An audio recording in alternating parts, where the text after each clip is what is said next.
แล้วโคกความสุขสันต์เมนอยากฟังข่าอีกใบอภัยให้กัน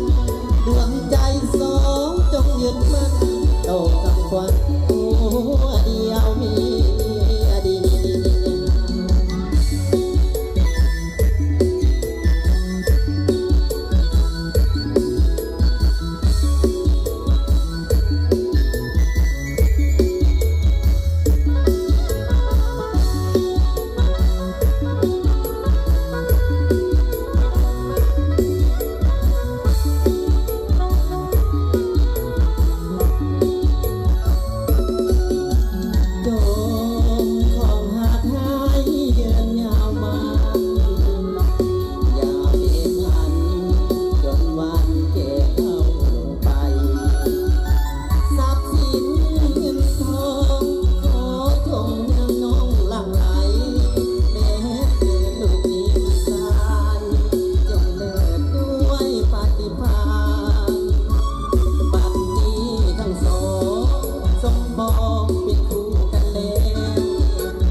สมสารได้มาเห็นแล้วเป็นจริง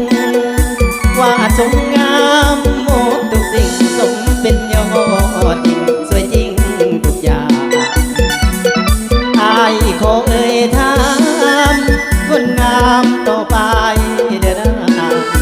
มีแฟนหรือยังอังว่างขอให้นางต่อไปตามตรงกันห่วงพุ่มพวงสาวบ้านฝนฟางถ้าได้ดงมาเรียกกันไอ้จ๋าบอกว่าไอ้เตือนมาโวไอ้จะหักเดียวไอ้จ๋าบอกเกี่ยวยิ่งได้ให้ลงจะหักเพียงน้องทุกอย่างมันคงจะซื่อจะตรงต่อสาวฝนฟางได้ยินบ่น้องเสียงไอ้ห้องเป็นปีกของส่งด้วยฮักด้วยความลุ่มหลงที่ห้องเพลงส่งปาดนวลน้องนางเพียงเท่านี้ไอ้ขอให้น้องรอไอ้อีกเดือนหนึ่งถ้าดองทองคำบ่ถึงขอยืนโปรดก่อน3 วัยอายจะแต่งเทอายจะบ่เปเปลี่ยนเป็นลายใจอายนั้นคำสัญญาไว้ลงโทษได้เด้อสาวคนฟ้า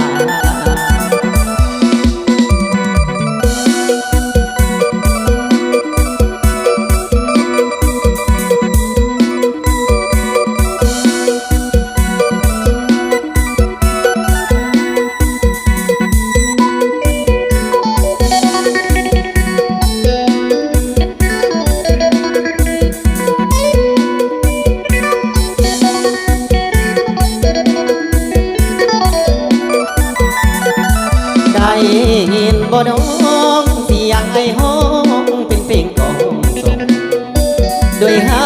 กด้วยความนุ่มลงที่ห้องเพลงส่งฝากนวลน้องนา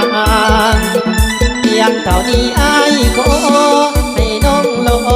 ไอ้อีกเดือนหนึ่ง